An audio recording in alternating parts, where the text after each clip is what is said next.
Hi friends, இன்றைக்கி ஆட்டோடைய மண்ணீரல், அதாவது நிறைய பேர் சுவரொட்டின்னு சொல்லுவாங்க, அதை வச்சு ஒரு ஃப்ரை ரொம்ப சீக்கிரமாக அதே சமயத்தில் ரொம்ப டேஸ்டியாகவும் எப்படி செய்கிறதுன்னு பார்க்கலாம். ஃபுல் வீடியோவும் ஸ்கிப் பண்ணாமல் பாருங்கள். அப்போ தான் சொல்லக்கூடிய சின்ன சின்ன டிப்ஸ் உங்களுக்கு ரொம்ப யூஸ்ஃபுல்லாக இருக்கும். இப்போ வாங்க வீடியோக்குள்ளே போகலாம். இன்றைக்கி மண்ணீரல் ஃப்ரை பண்ணுறதுக்கு 3 மண்ணீரல் எடுத்து வச்சுருக்கேன். இப்போ இது நல்லா தண்ணியில் கழுவிட்டு நம்ம சுடு தண்ணியில் கொஞ்சம் நேரம் கொதிக்க விடலாம். நம்ம அப்படியே கட் பண்ணோன்னா அதில் இருக்கிற ரத்தம்லாம் வெளில வரும். அதனால தான் இந்த மெத்தட் ஃபாலோ பண்ணுறோம். இப்போ தண்ணி ஹீட் ஆகிடுச்சு. இதில் ஒன்று ஒன்றா எடுத்து உள்ளே போட்டுடலாம். இது ரொம்ப நேரம் கொதிக்க விடணும்னு அவசியம் இல்லை, ஒரு 5 நிமிஷம் வெந்தால் போதும். இதை நம்ம குக்கரில் கூட வேக வைக்கலாம். நீங்கள் குக்கரில் வைக்கிற மாதிரி இருந்தால் மீடியம் ஃப்ளேமில் ஒரு விசில் விட்டு எடுத்துக்கோங்க. இப்போ பார்த்திங்கன்னா எனக்கு 5 நிமிஷம் கொதிச்சிச்சு. இப்போ இதை வெளில எடுத்து நல்லா ஆற விட்டுறலாம். இந்த வேக வச்ச தண்ணியில் சத்துக்கள் இருக்கும். இதை வேஸ்ட் ஆக்காமல் ஏதாச்சும் சூப் மாதிரி கூட நம்ம செஞ்சு சாப்பிட்றலாம். இப்போ நீங்கள் வீடியோவில் பார்க்குற மாதிரி டிரான்ஸ்பரண்ட்டாக ரப்பர் மாதிரி ஒரு லேயர் இருக்கும். இதை உங்களால் எந்த அளவுக்கு எடுக்க முடியுதோ அந்த அளவுக்கு ரிமூவ் பண்ணிடலாம். ஏன் அப்படின்னா இந்த டிஷ் குழந்தைங்களுக்குலாம் கொடுக்குறப்போ மெல்றதுக்கு கொஞ்சம் ரொம்ப கஷ்டமாக இருக்கும். சவுன்னு சொல்லிட்டு சாப்பிட கஷ்டப்படுவாங்க. அதனால் இந்த மாதிரி எடுத்துட்டோம் அப்படின்னா அவங்களுக்கு சாப்பிடவும் ஈஸியாக இருக்கும். இது எடுக்காமலும் செய்யலாம். இன்றைக்கி நான் குழந்தைங்களுக்கு கொடுக்க போகிறதுனால முடிஞ்ச அளவுக்கு எடுத்துடுறேன். இப்போ எடுத்துகிட்டு இந்த மாதிரி சின்ன சின்ன சைஸில் கட் பண்ணி வச்சுருக்கேன். கூடவே ஒரு பெரிய வெங்காயம், ஒரு பெரிய சைஸ் தக்காளி, அதையும் கட் பண்ணி வச்சுருக்கேன். இப்போ அடுத்ததாக ஃப்ரை பண்ணுறதுக்கு ஸ்டவ் ஆன் பண்ணி ஒரு வானல் வச்சுக்கலாம். அதில் 1 டேபிள் ஸ்பூன் ஆயில். இன்றைக்கி நான் நல்லெண்ணெய் ஆட் பண்ணுறேன். இதுக்கு தாளிப்புக்கு 1/2 டீஸ்பூன் சோம்பு. சோம்பு நல்லா பொரியட்டும். சோம்பு பொரிஞ்சதுக்கு அப்புறம் கூடவே கொஞ்ச கருவேப்பிலை. இப்போ இது கூடவே கட் பண்ணி வச்ச வெங்காயம், அதையும் ஒன்றா சேர்த்துக்கலாம். மண்ணீரல் உடம்புக்கு ரொம்பவே நல்லது. கன்சீவாக இருக்கிறவங்க குழந்தைங்களுக்கெல்லாம் அடிக்கடி கொடுக்கலாம். நம்ம உடம்புல ஹீமோகுளோபினோட லெவல் அதிகரிக்க இது கண்டிப்பாக ஹெல்ப் பண்ணும். கன்சீவாக இருக்கிறவங்களாம் ஒரு நாளைக்கு 1 அந்த மாதிரி எடுத்து சாப்பிட்டாங்க அப்படின்னா அவங்களுடைய ரத்தத்தோடைய அளவு குறையாமல் பாதுகாக்கும். யாராக இருந்தாலும் ரத்த சோகை இருக்கிறவங்க கண்டிப்பாக இதை அடிக்கடி ட்ரை பண்ணுங்கள். உங்களுடைய ரத்தத்தோடைய அளவு அதிகரிக்கும். இப்போ பார்த்தீங்கன்னா வெங்காயம் நமக்கு நல்லா ஃப்ரை ஆகிடுச்சு. இப்போ இது கூடவே கொஞ்சம் இஞ்சி பூண்டு பேஸ்ட்டு, அதையும் ஒன்றா சேர்த்து அதோடைய பச்சை வாசனை போகிற வரைக்கும் ஃப்ரை பண்ணிக்கலாம்.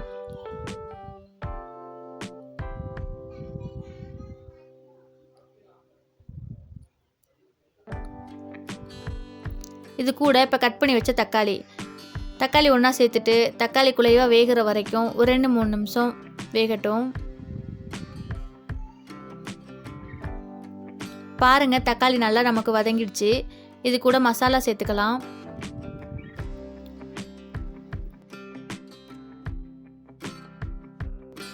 காரத்துக்கு ஏற்ற மாதிரி மிளகாய்த்தூள் இன்னைக்கு நான் 1/2 டீஸ்பூன் சேர்த்துருக்கேன்.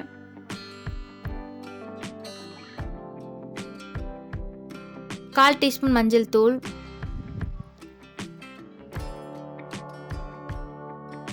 1/2 டீஸ்பூன் மல்லித்தூள்.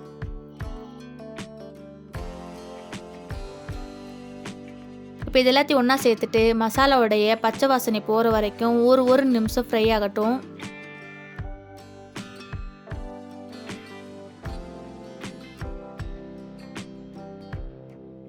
மசாலாவுடைய பச்சை வாசனை போனதுக்கு அப்புறம் நம்ம ஆல்ரெடி கட் பண்ணி வச்ச மண்ணீரல்,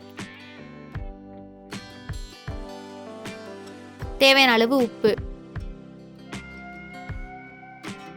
அதையும் ஒன்றா சேர்த்துட்டு இந்த மசாலாலே ஒரு 2-3 நிமிஷம் ஃப்ரை ஆகட்டும்.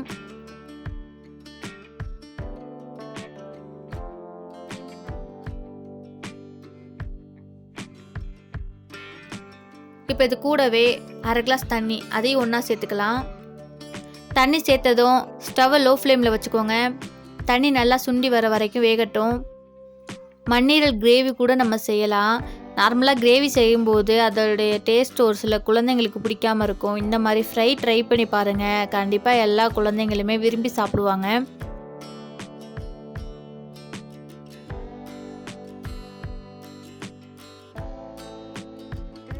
பார்த்திங்கன்னா தண்ணி நமக்கு நல்லா குறைஞ்சிருச்சு. ஆயிலெலாம் மிதந்து வர ஸ்டார்ட் ஆகிடுச்சு.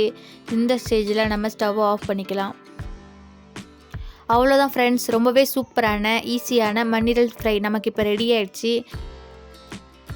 இந்த மண்ணீரல் ஃப்ரையை நம்ம சாதத்து கூட பிசைஞ்சு சாப்பிட்லாம், அப்படி இல்லைன்னா ரசத்து கூட தொட்டுட்டு கூட சாப்பிட்லாம். ரொம்ப சூப்பராக இருக்கும். நான் சொன்ன இந்த மெத்தடில் நீங்களும் வீட்டில் ட்ரை பண்ணி பாருங்கள். டேஸ்ட் எப்படி வருதுன்னு சொல்லிட்டு கமெண்ட்ஸில் சொல்லுங்கள். நீங்கள் சொல்கிற ஒவ்வொரு கமெண்ட்ஸும் நெக்ஸ்ட் வீடியோவில் எங்களை டெவலப் பண்ண கண்டிப்பாக யூஸ்ஃபுல்லாக இருக்கும். இந்த வீடியோ உங்களுக்கு பிடிச்சிருந்தா லைக் பண்ணுங்கள், ஷேர் பண்ணுங்கள். மறக்காமல் எங்கள் சேனலை சப்ஸ்கிரைப் பண்ணுங்கள். Bye friends.